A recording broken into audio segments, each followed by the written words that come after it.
Hey everybody, welcome to the Black Diamond for Monday, November 20th, Thanksgiving week for Americans here. Welcome to everyone from around the world. I know we've got people joining us from all over planet Earth and beyond, I think. We got, I know a couple people claim to be Vulcans on these calls sometimes, especially my buddy Glenn Henderson. We're excited to be here with you each week on the Black Diamond call. And I want to especially welcome our brand new members, of which I know there are many. So welcome to you. If this is your first Black Diamond, sit back, relax, and listen.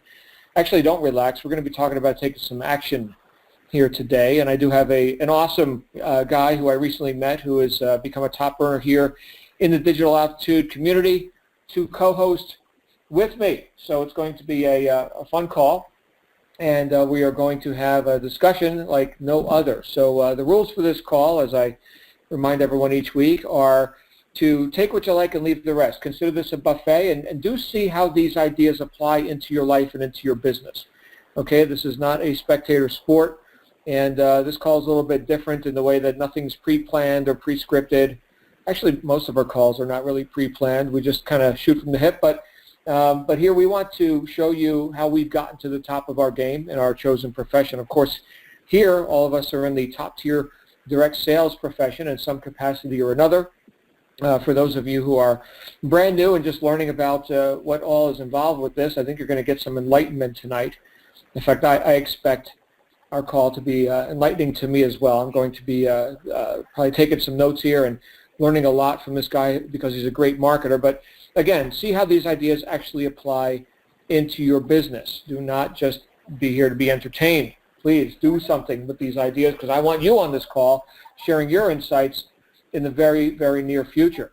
And as I always mention, I will disclaim right now, anything I say that offends you, you'll get over it. We're just gonna roll tonight. So that's how we do it. And our topic for tonight, which will be elucidated by our guest speaker, is one of simplicity but effectiveness, which a lot of times people may assume that the two don't go together, right? Like this has got to be really complicated, or that we got to work really hard, or that it takes a long time to get to, some goal or to make our mark, so to speak, in our industry and even in our own personal finances, which is the one thing that typically drives people to seek a business. This isn't altruism. This isn't philanthropy. Certainly, you go ahead and you make a lot of money. You can do more philanthropy, and you can afford to be altruistic in some ways. But here, seriously, we are looking to, and I think I could speak for everyone,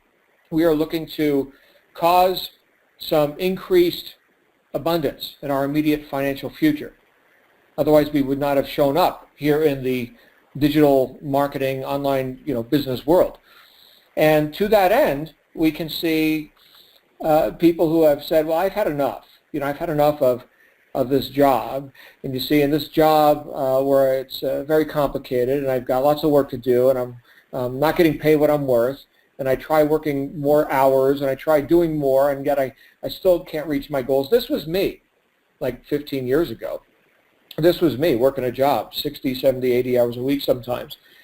And all I wanted to do was make $20,000 a month. That was like a big deal to me at the time, and I missed it for years. And I thought, well, I got to work harder. I got to do more. Maybe I got to. Maybe there's some other more complicated things that I could do to somehow increase my worth in the company, in the case that I was working in. And I had attempted other businesses too, and I had failed. Apparently, I might not even have the what it takes to be an entrepreneur.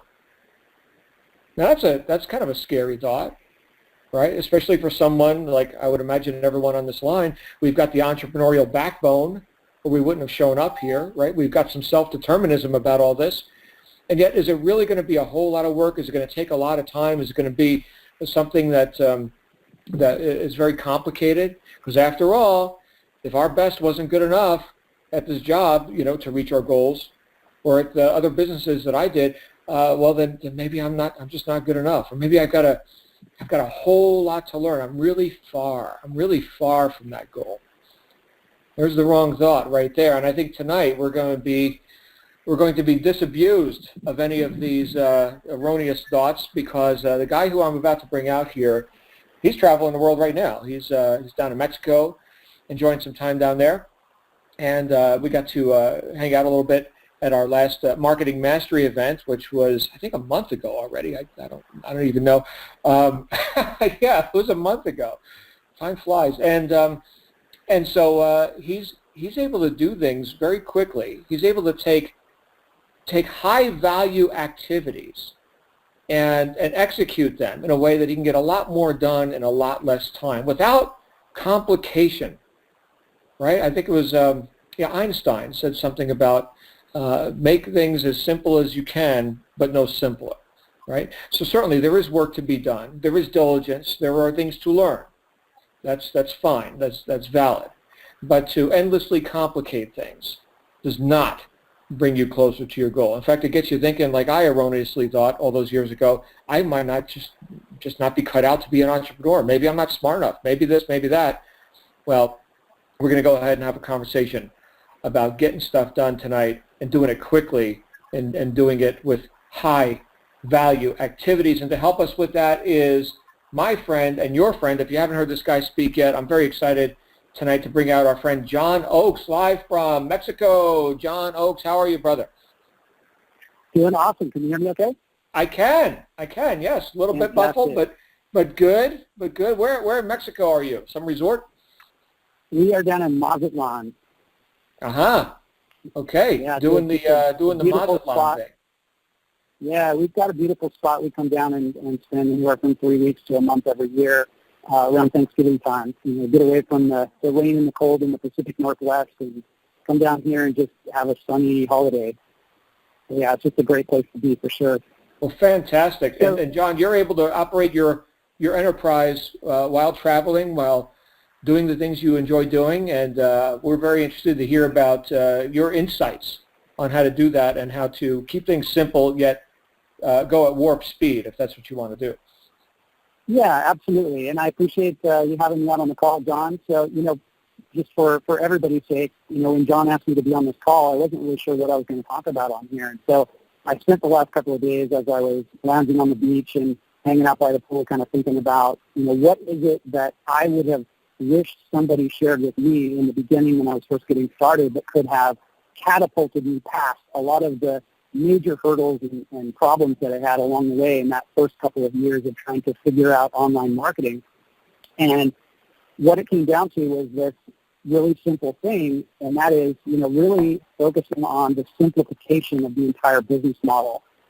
We as human beings, I think, and some of us more than others for sure, tend to overcomplicate the crap out of everything that we do. Right? I mean, when it comes to internet marketing, that's like a huge issue. And a lot of people I talk to tell me all the time, I'm spending a huge amount of time at my computer. I've been working really, really hard on my business, but I'm not getting any results. But when you really break it down, the problem lies in the activities that they're focused on and what they're actually spending that time doing. So, for me, I was no different. When I first got started, I was spending 10 to 12 hours a day sitting at my computer. I was making everything harder than it needed to be. I was trying to build websites and make them perfect and build pages and do all of this sort of what I now call getting ready to get ready stuff, right? The stuff that we all kind of try and focus on because we think that's going to be important. And the truth is it's not important, and it certainly can get in the way. And so, for me, my technical background as a software developer, as a web developer, coming into internet marketing, it actually was more of a hindrance than it was an asset for me. It got in my way, and it was costing me success because I was focused on all the wrong things. The huge advantage that we have here with a model like Digital Altitude is that it already works right out of the gate, right out of the box. You sign up, everything already works. So all you have to do is plug into the system and start doing some very simple activities. And that is a massive, massive advantage. So I'll share with you guys, my first 30,000 commissions that I earned here with Digital Altitude all came from just using one of the company funnels.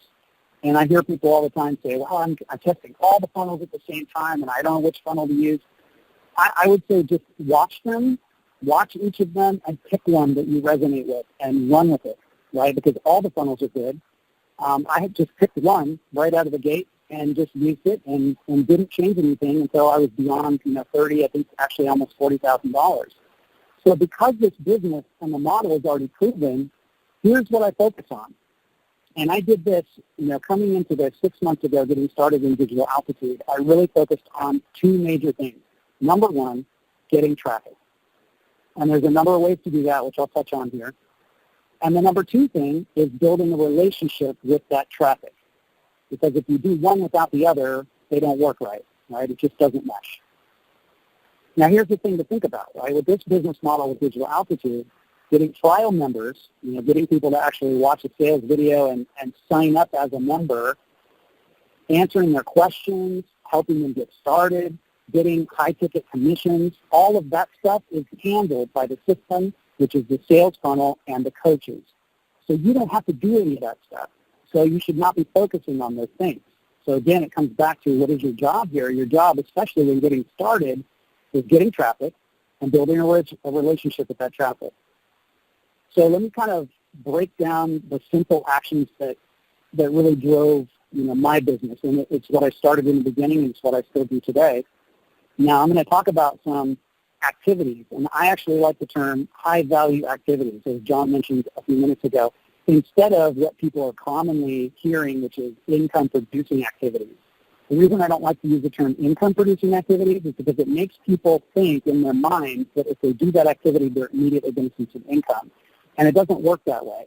As an entrepreneur, as the type of activities that we do online, there are a lot of them that are high value, but those things often don't immediately produce income. Some of the highest value things you can do are things that, as you do them consistently, will produce the most income, but it happens down the road. Right? So it's a delay of gratification. So I like to call them high-value activities. So let me break down the high-value activities that I focus on. Number one is managing paid marketing. And there's, again, lots of ways to do that, right? Pick one. For me, I buy traffic. Right? Traffic is super easy to get. There's an abundance of it. There is a never-ending supply of people out there looking for business opportunities. So that should never be a problem for you in this business. Getting traffic is as simple as taking 5 minutes, plugging your credit card into a website and ordering up some clicks, right? It's that simple. So managing paid marketing is literally a 5 to 10 minute a day, if that, type of activity that you need to do. It's very important. It's highly leveraged, and you want to keep that traffic running. And what paid marketing allows you to do is get fast results. Fast results in the form of leads. Fast results in the form of, if you're generating leads, you're going to start getting some trial signups, right? Super, super important. That's where everything begins in this business model. Number two, high-value activity is emailing your list. And what does that do? Well, it will get you additional sales, but it also furthers the relationship with those people that have opted into your list through the capture page and are wanting more information about this. And keep in mind that people need to see things on average like 7 to 10 times before they make a buying decision. So you need to continue to further that relationship, and we'll talk a little bit more about that here in a sec. Number three, high-value activity is posting and building social presence, right? So for me, that's Facebook and Instagram. And I'll share with you guys that I actually only really started on Instagram a few weeks ago. I wasn't doing anything with it prior to that. I've had pretty much all my activity up to this point on Facebook only, but I'm now doing Instagram as well because I can simply add that on with just an extra couple of minutes a day of activity. So it's definitely worth it to be building a secondary social media site for me. So Facebook and Instagram, what does that do is that it increases your sphere of influence from a social online standpoint, which will help you in two ways, right? A really important thing to understand. Building your social presence online not only can be an additional source of traffic, additional source of more interested people, and so forth, but it also helps you further the relationship with the traffic that you've been purchasing. Because those people, as they get on your list and as they get more connected with you, eventually you get them connected to you on social media sites, and they start to get to know you a lot better, and that's a way to really speed up and accelerate that process. So number four, high-value activity is continued learning. Right? Continued learning is super important. And, for me, I like to read. But even taking a step easier for me is I like the audiobooks on Audible, because I can plug that in wherever I'm at, and I can easily listen to 20 or 30 minutes of a book that I'm going through at that time while I'm doing other things. So it's a way to leverage that. I do have actual books, but I find that I always gravitate towards the Audible stuff. If you're not using it, highly recommend you get Audible and plug in 4 or 5 really good self-development or business-related books and start listening to them, because not only are you increasing your own knowledge, you're also coming up with some really great content to share on your social media sites, with an email for your list, all those things, maybe creating a quick video. All of that stuff, all the ideas that I get for that type of content that I put out usually comes from whatever book I happen to be reading at the time. And then the final high-value activity is, and this might be the most important one, right? It's certainly the most fun, and that is living your life and sharing it, right? So here's the thing, is that this is a lifestyle business. So the key here is to be doing fun things in your life and documenting that and sharing that on social media, share it with your list, let people know who you are, what kind of things you like to do, and what you're all about, what you stand for. It's really important. It's a very important piece of getting people to know, like, and trust you. And if you think about it, all of these high-value activities all further that know, like, trust triangle that's super, super important, because as you go through, as you're doing this consistently over time, managing your paid marketing, getting more traffic, getting more people on your list, sending emails to your list, posting on social media sites, creating video content, whatever it is you're putting out there and sharing stuff with people, the more they are getting to know you, the more they know you, the more they like you, the more they trust you, the more likely they're going to be to not only sign up as a trial member, but also then connect with their coach, follow your advice, go through the process, and continue to get involved in this business in a much bigger way, in a much more serious way. So let me quickly break down, what does my marketing day look like? So, and this is the part that's cool, right, is that you can actually be building a business and furthering your business no matter where you're at. Right now I'm in Mexico, vacationing here for a couple of weeks. We're just out every day, either hanging by the pool, going swimming in the ocean, walking down to our favorite surf cafe down the beach. We go downtown in the evening times to have really good dinners out. All of the stuff that I'm doing all throughout the day, I'm still having no problem finding time to put in all of these activities, because what I'm doing is, number one, I post on Facebook and Instagram 2 to 5 times during the day, right, which takes 10 to 15 minutes. What am I posting? I'm taking pictures of what I happen to be doing or eating or enjoying at the time, and add a little bit to it as far as what I'm feeling, what I've a message that I want to put out there. Maybe it's something I read in the book or heard in the book that day that I want to add into that inspirational message, and I share that. Right, so it takes hardly any time at all to do that stuff. I'm sending email broadcasts, which I can actually schedule the night before and have it go out in the morning before I'm even getting up in the morning, because I like to sleep in here. And I send email 4 to 5 times a week to my list, not just my prospect list, but also my member list. Okay, so all those people who sign up as a trial, they get moved to a members list, and I continue to email them, because you need to think of your trial members as just more qualified leads, right? They haven't really done anything but spend $1, right? So they're not really in yet at that point. They're just still kicking the tires and seeing if this is for real. So continuing to market to them, you just market in a slightly different way, right? So your prospect list, you're going to send, hey, check this out. Like, for example, today I sent an email out to my list that talked about Sarah Gallo's success, right? She's not in my team, and that's okay. You can share anybody's success that you want to, and do it in a way that it helps you market your business. So it's another way to leverage other people's success. I shared that to my prospect list with a link that goes to the sales video where they can join. And then I just changed a few things in that email and sent it out to my member list. And the call to action to them was log in and get connected with your coach and get through the steps. Right, so it further motivates them. And I got lots of people that had clicked it and then started their steps because of that email sent out today. So the third thing that I do is once or twice a week, I'll create a short video. And that video could be a testimonial video. It could be a video of me walking down the beach sharing an idea that I learned from the book that I'm reading or listening to. It could be just something funny, like Like yesterday, hermit crab races on the beach, right? Just sharing stuff, helping my list and helping people in my social circles get to know who I am as a person, get to know me better, which again creates more like and trust.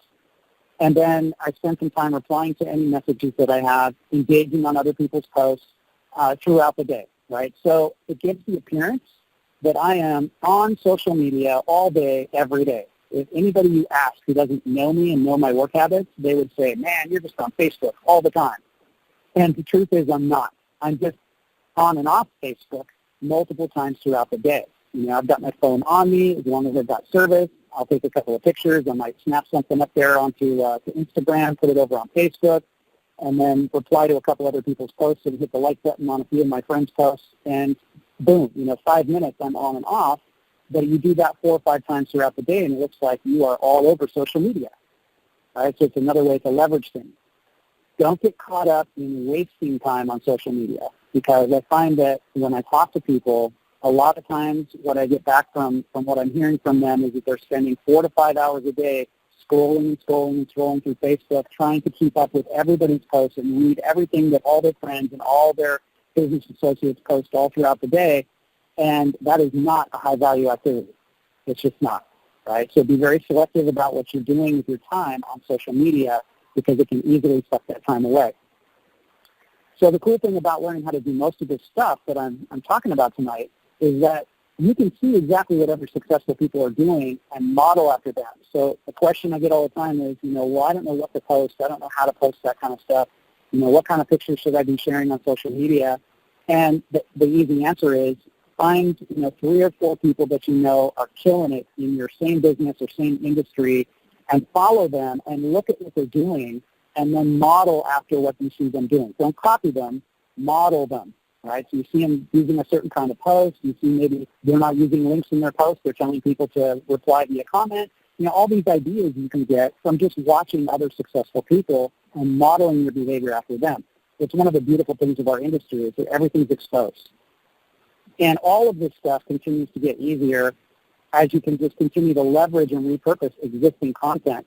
So think about it this way, and I shared this little tip on one of our team hangouts the other day, and lots of light bulbs went off, and that is that as you continue to do this stuff, month after month after month, pretty soon, 6 months back, you can use that little tool on Facebook that says on this day, and you can see what you posted on the same day, a year ago or 2 years ago, or, just scroll back and see your past stuff. And stuff that you got really good response on, you can repost it again.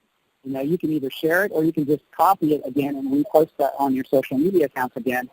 I'll tell you, I do it all the time, and I've never once had somebody say, dude, you keep sharing the same thing on Facebook over and over again, right? Because different people are going to see it every time you do that. And as you continue to grow your social circles, you're going to be adding more people to it anyway that have never seen that content that you post last year or the year before that or so forth, right? Even 3 to 6 months ago is a time frame that you can start repurposing your content. So, use that tip. It's a great leverage thing, especially if you're having one of those days where you're having a hard time coming up with something to share. So what does this stuff do as you continue to do it time and time again? Over time, this little bit of activity, spending, even an hour a day. I do all this stuff in an hour a day. It continues to build your sphere of influence. So it all continues to get easier and easier because of that, and it continues to become more and more effective because every time you're sharing something, more and more people are seeing it. So that's pretty much what I had to share, John. We could probably open it up to some Q&A unless you had some questions also. Well, you know what, John, that was great, and so simple, actually. You're talking about an hour a day, that's it? You're like doing an hour a day to build your business? Yep.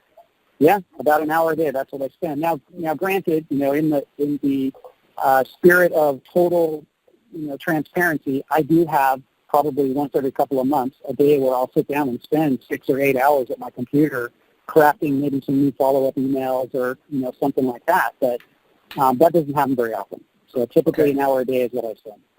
All right. So let me just go through your enumeration of things once again, because just so you know, your mic is a bit muffled. I'm thinking that's just the location you're in. But you're talking about documenting your lifestyle and sharing your knowledge, posting to social media. So that's something you do typically every day? I do. Yeah, and here's the thing, a lot of times when people say, or they hear somebody say, go out and share your lifestyle, the thing, and I know this because I jumped to the same conclusion when I first got started. My conclusion at the beginning was, I don't have a good lifestyle. I was broke, right? Right. So I was just going to say that's the most likely retort that you'll hear from every new person on the line. Yep, absolutely. So I'll tell you what I did in the beginning. I still shared my lifestyle, because even if you're broke, like I was, you can still go do fun stuff. It doesn't cost me anything to go ride my mountain bike. It costs me nothing to go hiking. It costs me nothing to go play at the park with my son. It costs me nothing to go, coach my son's soccer team. All of those things are lifestyle opportunities for you to document that and share that. And, every time you share something like that, especially, if it happens like on a Tuesday afternoon and you're at the park playing with your son or your daughter, people see that and they're like, man, how come that guy's playing with his kids at the park and I'm still at work, right? That's the kind of stuff. And there's a lot of things that happen when people see those kind of lifestyle things happening. Even if they can do those things, they still see it and they look at it and go, wow, that person is, enjoying things, and they have some level of freedom in their life where they can go and do those fun things. And you can also share other people's lifestyles. Like I said, I shared Sarah Gallo's recent, massive income month. You can share that same kind of stuff. And because you're sharing it, it makes an attachment between you and the person whose success you're sharing, because you are connected to them in the same business, in the same business model, whatever it might be. And people are going to see that and go, wow, they're connected to the same person. And you might share a link there, or they might ask you how to get started, and you can get them plugged into that. So even when you're broke, even when you're first starting and you don't have the ability to go on lavish vacations and share that, you can still go do fun stuff. Everybody's got cool stuff to do in the area in which they live. Right.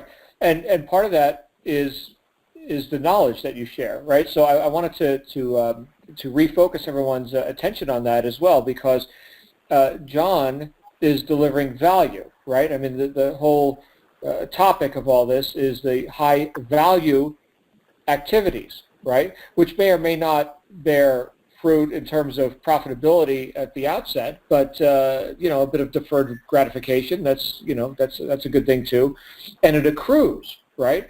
So that's not necessarily a lifestyle thing, but sharing the knowledge. Certainly, anyone who's got time to read books and then disseminate some great thing that he learned while listening to his Audible, or reading one of the great thinkers of history or whatever.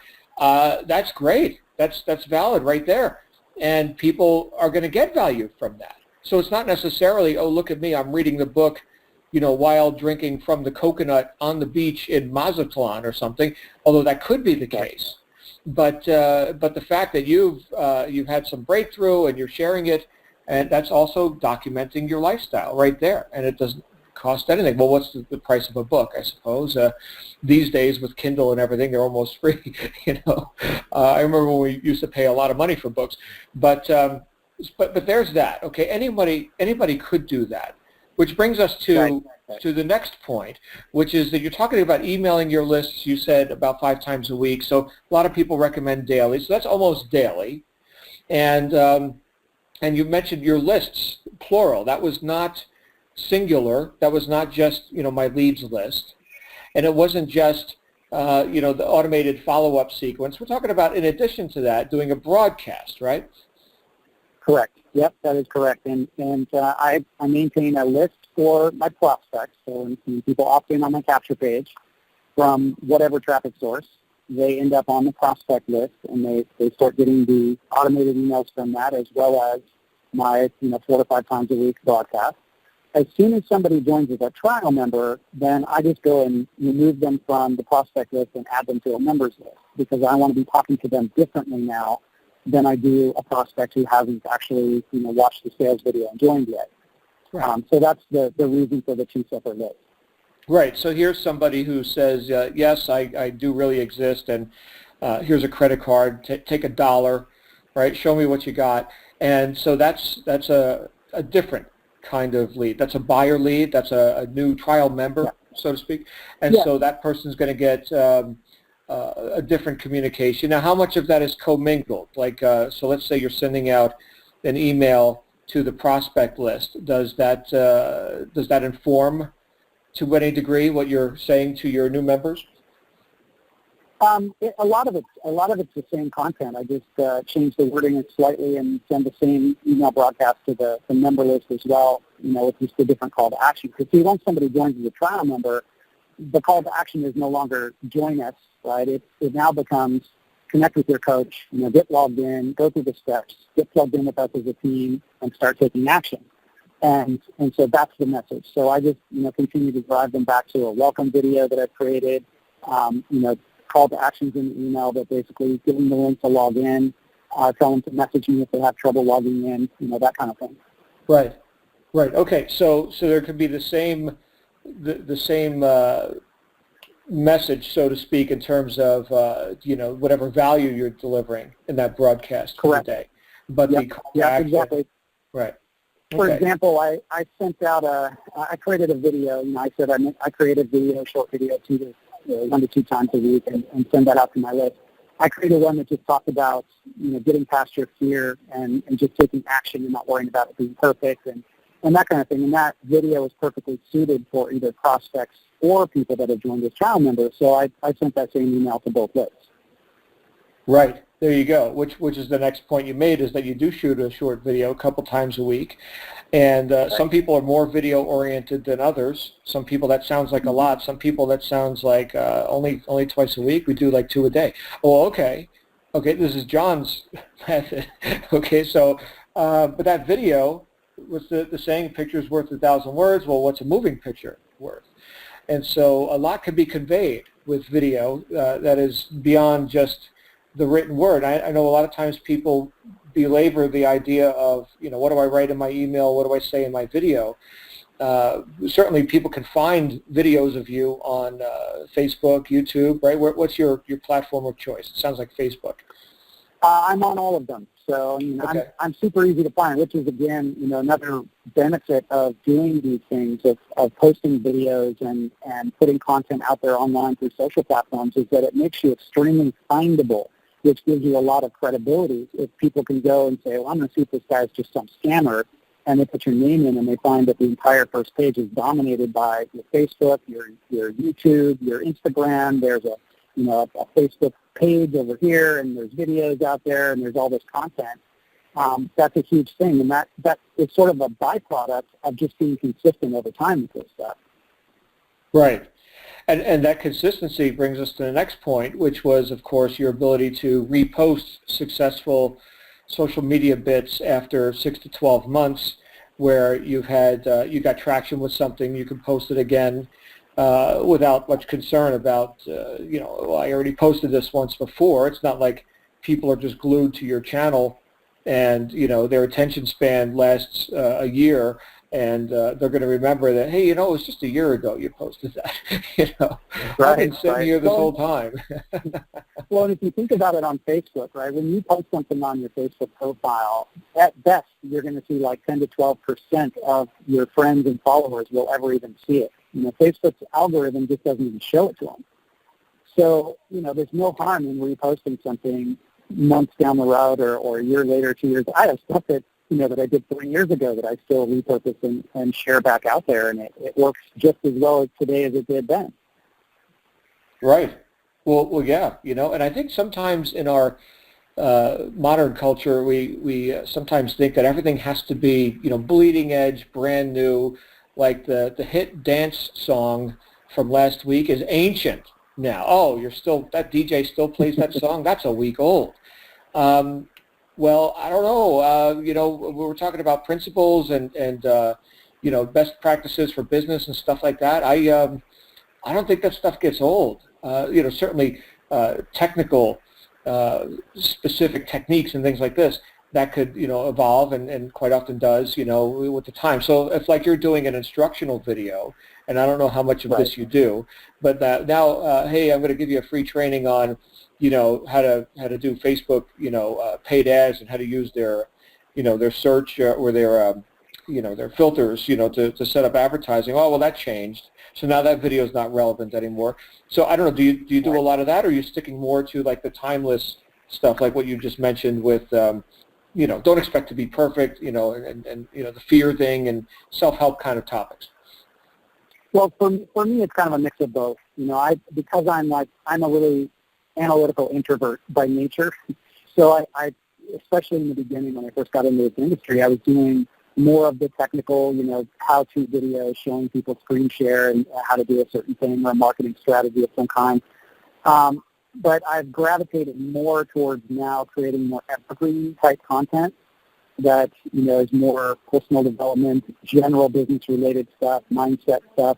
But the truth is, even the technical videos that I created years ago that are totally out of date still generate traffic for me every single day. I still get leads from it. I still get signups from it, even though that particular strategy or what I'm showing on the screen is totally, out of date and not even useful anymore.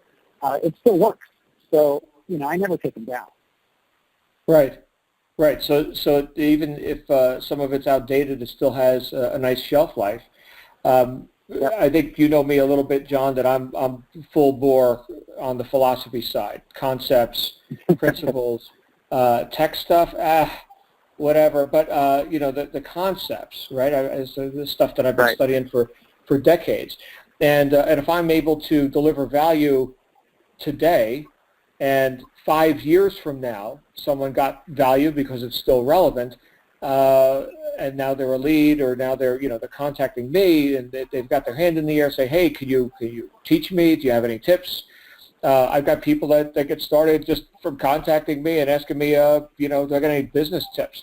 I'm like, yeah, go check out my buddy Michael's deal over here, this Aspire thing. Let me find the link for you. Oh, here it is. Yeah, go check that out, right? And people might think, well, John Lavenia, you're like top coach, and you run the trading call series, and I mean, you could explain everything, right? I mean, people come to you for answers, and but then if I do that, right, now I'm demonstrating that I have to work really hard, and they're gonna have to do what I do. You see, so So if I'm the guru, well, then they got no shot. That's intimidating, right? So go meet with the coaches, right? I mean, they do this stuff. Go get a demo of this whole system. I don't care if you know me for 100 years. Still, go check it out like you're Joe Public or something.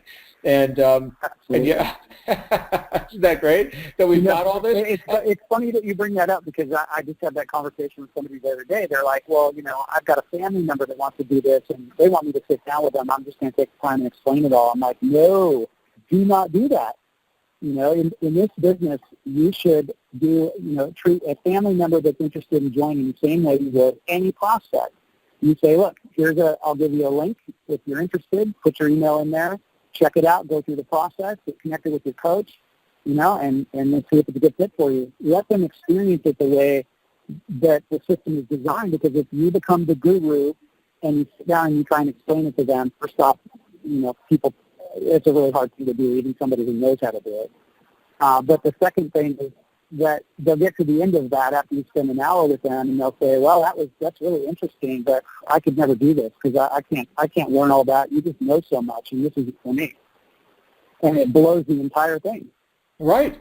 But if a coach is doing the explaining, now obviously in my case as a senior coach here, once they get to me, then it's like, okay, now we're going to talk turkey, right? So now, all right, we're through those initial steps, and we're going to do business plans and all this, but there's also that understanding that they've had demonstrated to them the process that anybody could do.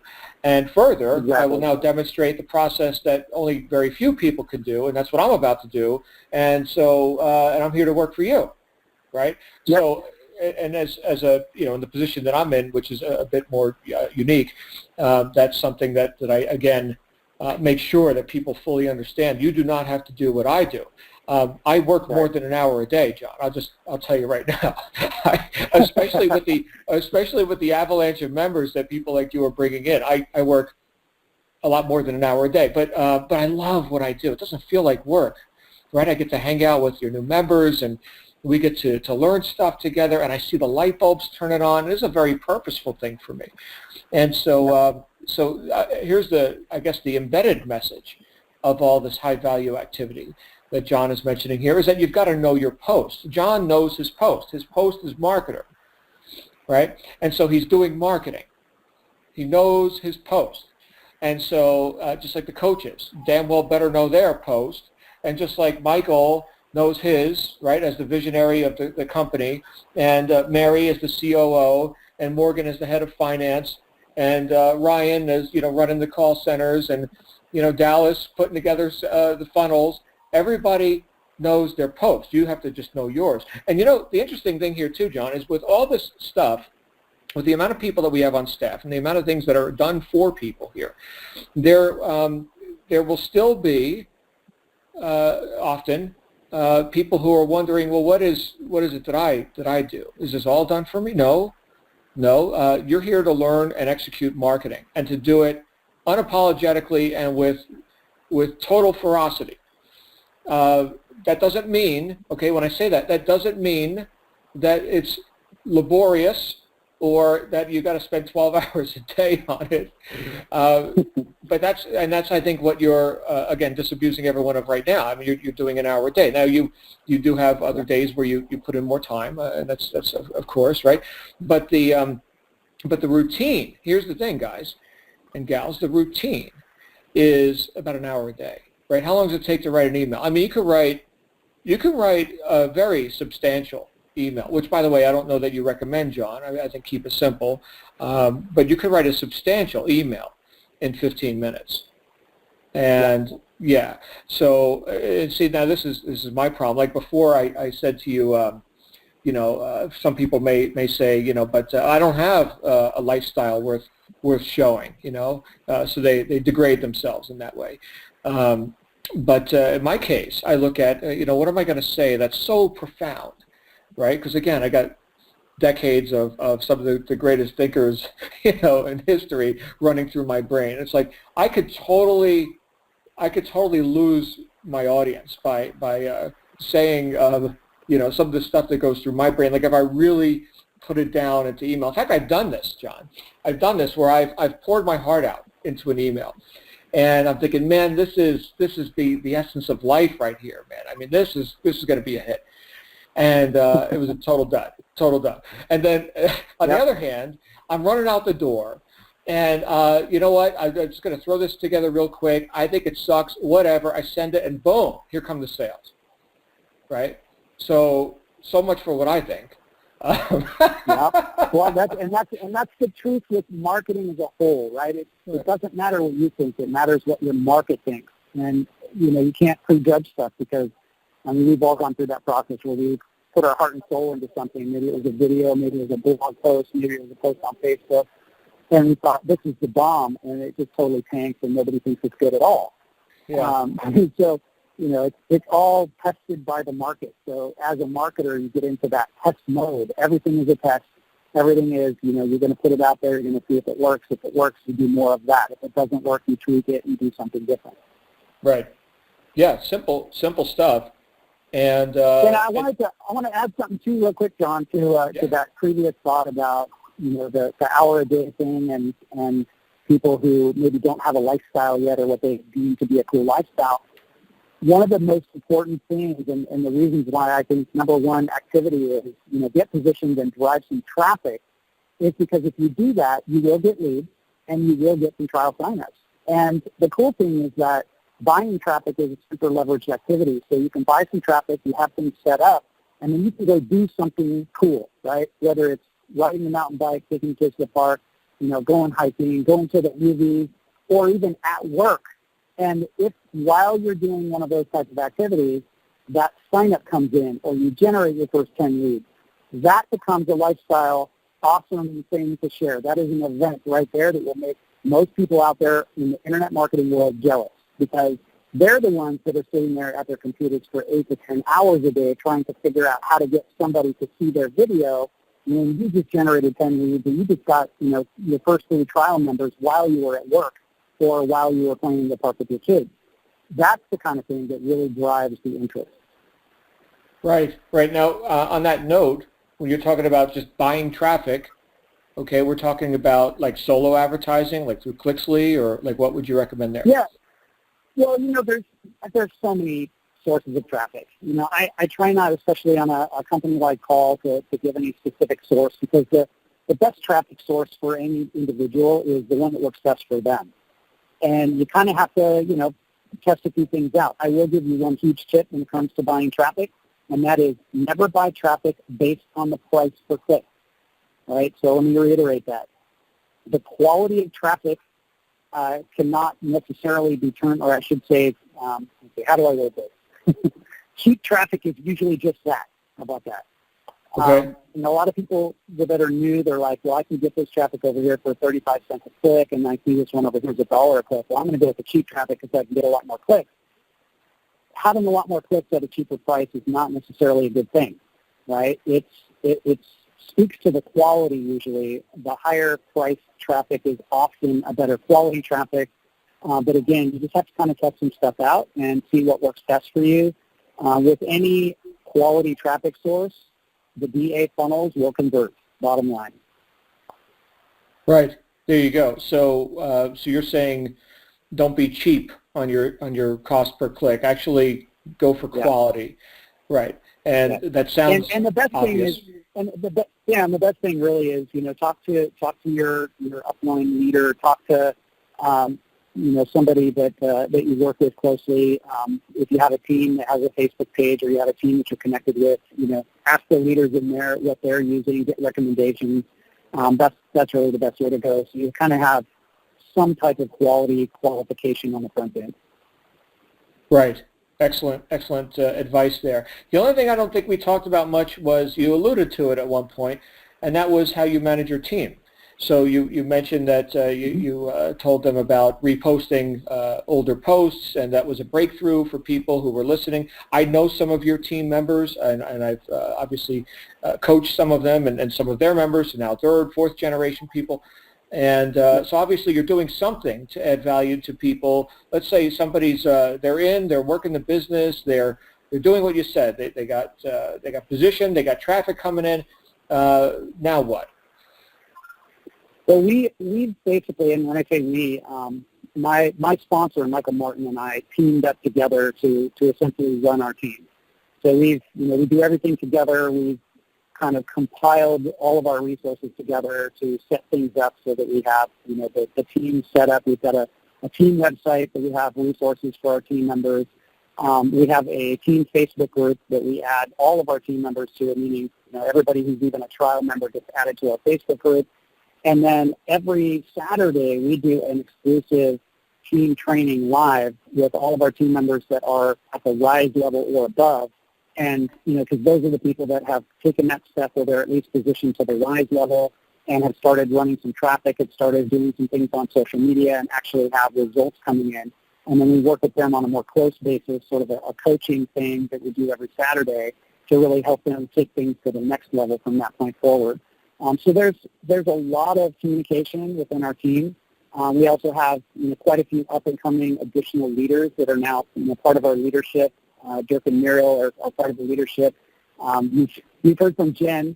Jen is very quickly rising to the top inside this company and becoming a leader inside of our team, and so she's adding value to our team as well. So it's really about bringing new leaders up and helping them sort of develop that and become part of the leadership within the team, and just sharing that value all the way across so everybody gets the benefit from it. Right. Now, is that just one day a week, an hour invested, or is there more to it? Yep, it's 1 hour on a Saturday, and then aside from that, we have a chat group that we manage for our teams, so that it's more like a 24/7 chat where it's everybody helping each other out, and that's RISE and above level for our team. Right. We found that it was not beneficial to anyone to have anybody below the RISE level in those groups, in the Skype chat or in the training that we do, because they weren't ready for that content yet.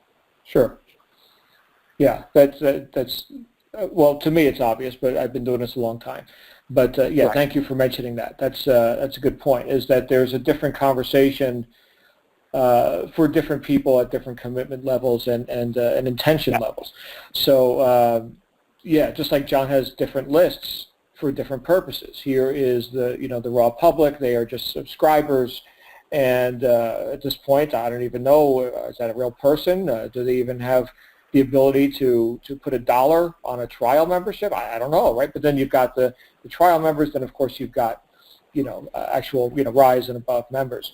And I know people who go further than that. They're like, this is our Ascend and Higher group, right? This is our Apex only group, right? I've done this, John, with groups that I've run, where there are people who are at the top, and they certainly warrant more of my time, as because I'm not going to have a conversation with somebody who's just kicking tires like I would have a conversation with someone who's just put tens of thousands of dollars on the table, and like they're doing this for real. Totally right, different. Exactly. Yeah. Well, because people that haven't made that commitment yet and stepped up to a higher level within the business are still at that level where they need to be continuing to talk about belief and confidence in what they're doing and themselves, and get to that point where they truly are making that commitment and feeling good about it, moving up to that next level where they're really taking the business seriously. Right. Good stuff. John, thank you. This has been great. I'm going to go ahead and open the lines. If you got a few more minutes, we can take some Q&A and some participation here from our group here tonight. So everybody hold on just one second. Let me get this going. All right, so the lines are open. If you'd like to raise your hand, you can do so by clicking the raise your hand button if you're on the free conference call app, or if you're dialed in with a phone, as John apparently is, and or via Skype, you can click *6, and that is the command that will raise your hand. *6 is the command, and I thought I saw one caller. They raised their hand and they put it right back down. So again, lines are open. This is your big opportunity to talk live with our friend John Ochs down in Mazatlan. So go ahead and you raise your hands now. We do have our first caller, which is Suzanne. Suzanne, you're live on the air. Hello, gentlemen. It's good to talk with you. Yeah, you too. Thank you. I was thinking a lifestyle is a choice.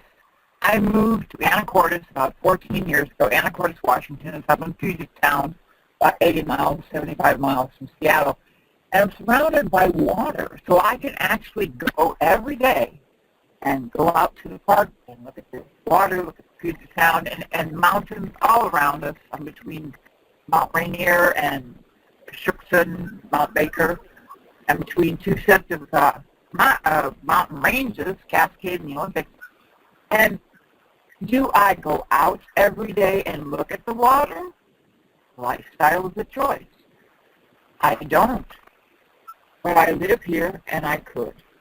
So what am I doing now? I'm working towards becoming a network marketer with you, gentlemen. But it's a choice. So now I realize I should be doing these things. I should be taking care of myself out there in the world, where you're showing all these beautiful water scenes. Well, I'm already living there. I just need to do it. Yeah, absolutely. And I would give that advice to anyone. Everybody's got beautiful scenery around where they live, and going out and enjoying it, taking advantage of it, getting yourself out from behind your computer. I used to joke about it when I was working, spending too much time at my computer, and I was not behind my computer. I was like under my computer, and I think that's not attractive, right? We see people sometimes post on Facebook that they're grinding. I cringe every time I hear a marketer say, hey, who's up at 2 a.m. with me grinding? Because that's not attractive, right? Who wants to grind? So I get that it's a marketing term, but it's only really understood by people who are already other marketers. And if you're trying to attract people to a lifestyle business, you don't want to tell them that, hey, you can join my business and you can grind 8 hours a day on top of your job and learn how to sign people up on the internet. So it's a lot more attractive if you're out doing some fun things here and there, and while you're out doing those things, you're getting people joining your business, people are signing up, you're getting high-ticket sales, and so forth. That's a story. That's something that attracts. Attractive. Great stuff. Yeah, good word. Thank you, John, and thank you, Suzanne. And I am not seeing anybody else with their hands up at this moment, so going once, going twice, and with that, we're going to end Q&A. John, thank you for all you just shared. This is really good. I do see some everybody give John some love in the chat roll here. I don't know that he's able to see the chat roll right now, but we do have our live chat, and there we go. Adam says love in the chat roll. Naomi says, can we ask a basic question? Yes, Naomi. We just had the Q&A period, and you did not participate, but go ahead and do so next time. Everybody's saying, John, you're awesome. We love you. There we go. Richard and Llewellyn and Annette and Natasha. Thank you again, John. This was a great session. I am so looking forward to seeing you at our upcoming events, which I know another one is about to be announced here pretty soon. And I am not I'm excited to speak. Yeah. The cat will be out of the bag soon enough. But you enjoy Mexico, my friend, and thanks again for all you do, not only in your team, but here to serve this community, and just thank you, man. Really good stuff. Thank you so much, man. Appreciate it. It was my pleasure, and everybody have a fantastic evening. All right, everyone. We will see you back here tomorrow on our wake-up call live with myself and Joel Straight. And in the meantime, make it a great night. You absolutely deserve it. Bye for now.